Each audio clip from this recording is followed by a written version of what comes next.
Village living arts නාලිකාවට ඔබව සාදරයෙන් පිළිගන්නවා. වෙනදා වගේම ගම්මාන ආශ්‍රිතව ගහ කොළ සතා සිව්පාවා මිනිසුන්ගේ චර්යා රටා ආදිය පිළිබඳව දැනුම්වත් කරන අපි අද කතා කරන්න හිතුවා හැමදාම අපේ ආහාර වේලට නැතුවම බැරි ගොටුකොළ ශාකයේ ගුණාගුණ සම්බන්ධව. ගොටුකොළ බොහෝ වෙලාවට අපි ආහාරයට ගන්නවා. හැබැයි මේ ගොටුකොළවල තියෙන ගුණාගුණ පිළිබඳව අපි දැනුවත් නැහැ. ඉතින් අද අපි කතා කරන්න හිතුවා ගොටුකොළ ශාකයේ ගුණාගුණ මොනවද කියලා මේ වීඩියෝව තුලින්. ගොටුකොළ කියලා කියන්නේ රසවත් වගේම ගුණවත් පලා වර්ගයක්. ඒක ඔබ අපි සෑම සියලු දෙනාම දන්නවා. ගොටුවක් වැනි හැඩය නිසා ගොටුකොළ යනුවෙන් මේ ශාකය හඳුන්වනවා. ගොටුකොළවල හැඩය ගත් විට මිනිස් වක්ගඩුවක හැඩයක් පෙන්눔 කරනවා. එසේම මිනිස් මොළයේ හරස් කඩයක හැඩය පෙන්눔 කරන නිසා ගොටුකොළ මිනිස් මොළයට ඉතා හිතකර යයි විශ්වාස කරනවා. ගොටුකොළ හැඳින්වීමට ආයුර්වේදය තුල විවිධ නම් රාශියක් භාවිතා කරනු දැකිය හැකියි. මණ්ඩුක පර්ණි, මාණ්ඩුකි, දිව්‍යාබ්‍රහ්මි, බේකර්පණි ආදී නාමයන් රාශියක් ගොටුකොළ හැඳින්වීම සඳහා භාවිත කරනවා. සංස්කෘත භාෂාවෙන් මණ්ඩුක පර්ණි යන නාමයෙන් හැඳින්වෙන්නේ ගෙම්බෙක්ගේ පිටේ හැඩයමෙන් ගොටුකොළ උඩ පවතින රැලි හේතු කොටගෙන. එසේම ගොටුකොළ වර්ධනය වීමේදී පඳුරින් පඳුර නටුවෙන් නටුවට වෙන වෙනම වැඩෙන නිසා ගෙම්බෙකු පන්නසේ පනින නිසා මේ නමින් හඳුන්වනවයි කියලත් විශ්වාස කරනවා. බ්‍රහ්මී ලෙස මේ ශාකය හඳුන්වන්නේ මොළයේ හරස් කඩට සමාන පෙනුම නිසා. එසේම මොළයේ වර්ධනයට හිතකර හේයින් බ්‍රහ්මී කියලා හැඳින්වීමට හේතුවක් වෙනවා. බහුව්‍යාප්තියක් සහිත මේ ශාකය රටවල් බොහෝමයක දැක ගන්නට පුළුවන් ශාකයක්. ඉතින් මේ ශාකයේ ස්වභාවය පිළිබඳව අපි සාකච්ඡාවට බඳුන් කළොත් පොළව මතුපිට බිම දිගේ ඇදී යන තෙතමනය සහිත පරිසරවල සරුවට වැඩෙන කුඩා බහුවාර්ෂික ශාකයක් තමයි මේ ගොටුකොළ කියන්නේ.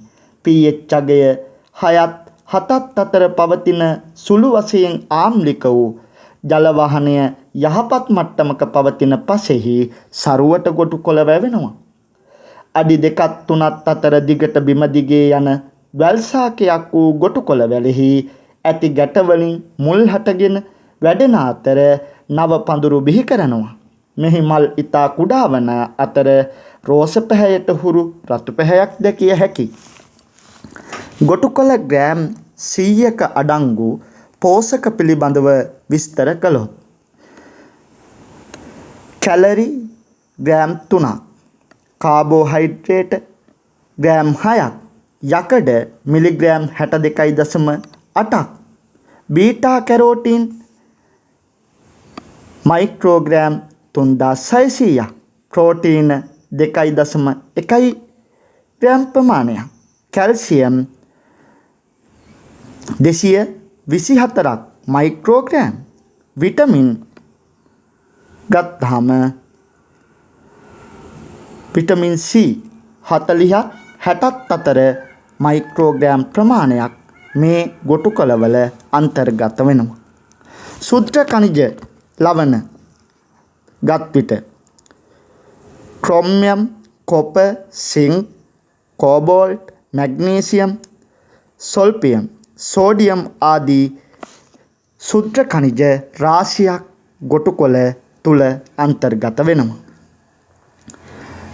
ගොටුකොළ ආහාරයට ගැනීමෙන් ශරීරයට සිදුවන වාසි පිළිබඳව කතා කළොත් ගොටුකොළ ආහාරයට ගැනීමෙන් හදවතට හිතකර වෙනවා. ඒ කියන්නේ අපේ රුධිර සංසරණයට ඉතාමත් හිතකර ආහාරයක් තමා මේ ගොටුකොළ කියලා කියන්නේ. විශේෂයෙන්ම රුධිර සංසරණයට දායක වෙමින් අධික රුධිර පීඩන තත්ත්වය පාලනය කරනවා. ඒ වගේම රුධිරය පිරිසිදු කරනවා. රුධිර වර්ධක ගුණය ඇති නිසා නිරක්තිය දුරු කරනවා. මතක ශක්තිය වැඩි කිරීමටත් මොළයේ සෛල නැවත වර්ධනයටත් ස්නායුක රුධිර සංසරණ ක්‍රියාවලිය යහපත්ව පවත්වාගෙන යාමටත් ආහාර ජීර්ණ ක්‍රියාවලිය ක්‍රමානුකූලව පවත්වාගෙන යාමටත් ශරීරයේ තුවාල සුවවීමේ වේගය ඉහළ දැමීමටත් චර්ම රෝග සුවපත් කිරීමට සේම සම පැහැපත් කිරීමටත් මේ ගොටුකලවලට පුදුමාකාර හැකියාවක් තියෙනවා. මීට අමතරව ආයුර්වේදයේ දැක්වෙන පරිදි මව්කිරි වඩනවා. ශරීරයේ විෂ ඉවත් කර තරුණ බව රැක දෙනවා. උන්මාදය, අපස්මාරය වැනි රෝගවලට ඖෂධයක්. අක්ෂි රෝග සඳහා ගුණදායකයි. අර්ශස් නසනවා. ආයුෂ වර්ධනය කරනවා. කටහඬ මිහිරි කරනවා. විශේෂයෙන්ම අපේ සමේ සෞඛ්‍ය පිළිබඳව සැලකිලිමත් වීමේදී සමේ කොලිජන් වර්ධනය හොඳින් සිද්ධ කර සම පැහැපත් කරනවා. හිසකෙස් නිරෝගී කරනවා. ඇස්පෙනීම වර්ධනය කරනවා. ධාරණ ශක්තිය, ස්මරණ ශක්තිය වර්ධනය කරනවා. බුද්ධි වර්ධනය කරනවා. ගෑස්ට්‍රයිටිස් සුව කිරීමේ හැකියාව සහිතයි. අක්මාව ආරක්ෂා කරනවා. පිළිකා මර්ධනය කරනවා. ප්‍රතිඔක්සිකාරක ගුණයක් තියෙනවා. ඒ වගේම ප්‍රතිදාහ ගුණ සහිතයි. ප්‍රතිශක්තිය හිලනංවනවා. කොලෙස්ටරෝල් අඩු කරනවා. කුෂ්ඨ රෝග සඳහා ගුණදායකයි. ශාරීරික දුර්වලකම් සඳහා හිතකරයි. ඒ වගේම රක්ත දෝෂ නැසීමත් මේ ගොටුකොළ මගින් සිද්ධ කරනවා. දියවැඩියා රෝගීන්ටත් ඉතාම ගුණදායකයි. වක්ගඩු ආරක්ෂා කරනවා. ක්ෂය රෝගීන්ටත් ඔසුවක්. ස්නායු පද්ධතියේ යහපත් ක්‍රියාකාරීත්වයට උපකාරී වෙනවා. පීනස් රෝග සඳහා ගුණදායකයි. පාදවල වෙරිකෝස් රෝගයටත් ඉතාමත් ගුණදායක ශාකයක් විදිහට අපිට මේ ගොටුකොළ ශාකය හඳුන්වා දෙන්නට පුළුවන්කම තිබෙනවා. විශේෂයෙන්ම ආයුර්වේදය තුල පණු අමාරුවට ගොටුකොළ දඬු හා වළංගසාල් තම්බා පානය කිරීම සුදුසුයයි නිර්දේශ කරලා තියෙනවා.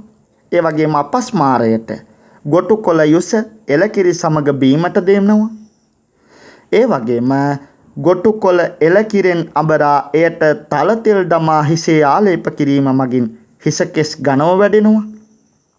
ගොටුකොළ යුස රතුළු හා වෙනත් ඖෂධ වර්ග සමග එකට යොදා බීමෙන් පීනස, අර්ශස් සහ බාලක අතිසාරය සහ තොල කටවන වීම වගේ රෝග සුවපත් කර ගැනීමේ හැකියාවත් සහිත ශාකයක්. උලුක්කුවට ගොටුකොළ අමුකහ සහ මැල්ල පොතු යොදා තැනූ මැල්ලුම උලුක්කු ස්ථානීය බැඳීමෙන් උලුක්කුව සුවපත් කරගන්නත් පුළුවන්. ගොටුකොළ වලින් අපේ බලවර්ධකයක් සිද්ධ වෙනවා.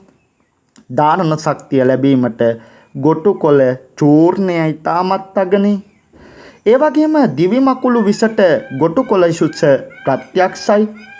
මූත්‍රාකාරකයක් වන ගොටුකොළ මූත්‍රාශයට සම්බන්ධ ඉන්ද්‍රිය පද්ධතියට ඉතාමත් හිතකරයි. ඒ වගේම අතීතයේ අපේ ගමේ ගෙදර හිස තෙල් ගෑමට තෙල් සකස් කිරීමේදී ගොටුකොළ තැඹිලි තෙල් වලට දමා ඒවා කරකොට තැඹිලි තෙල් Tamanගේ හිස ගැල්වීම සිද්ධ කරනවා. වෙනත් ඖෂධීය කොලස් සමග යොදා ගනිමින්. ඒ නිසා මේ ඊටමත් ගුණදායක ඖෂධයක් විදිහට අතීතය තුල සේම වර්තමානය තුලත් සම්භාවනාවට ලක්වන පලා වර්ගයක් තමයි ගොටුකොළ කියලා කියන්නේ. ගොටුකොළ ආහාරයට ගැනීමේදී ක්‍රම රාශියක් අපිට දකින්නට පුළුවන්. විශේෂයෙන්ම සම්බෝලය හදනවා. ඒ වගේම ගොටුකොළ ටෙම්පරාදුව සකස් කර ගන්නත් පුළුවන්. ඒ වගේම පරිප්පු වලට නිමිති දානවා වගේ ගොටුකොළ දාලා අපිට හදා ගන්නත් පුළුවන්. ඒ වගේම කැඳ සකස් කිරීමේදී ගොටුකොළ අනිවාර්යයි. එසේම තෙලෙහි බැද පබඩම් සමග මිශ්‍ර කිරීමෙන් අපට මික්ස්චර් එකක් ලෙසත් මේ ගොටුකොළ ආහාරය සඳහා ලබා ගත හැකියි.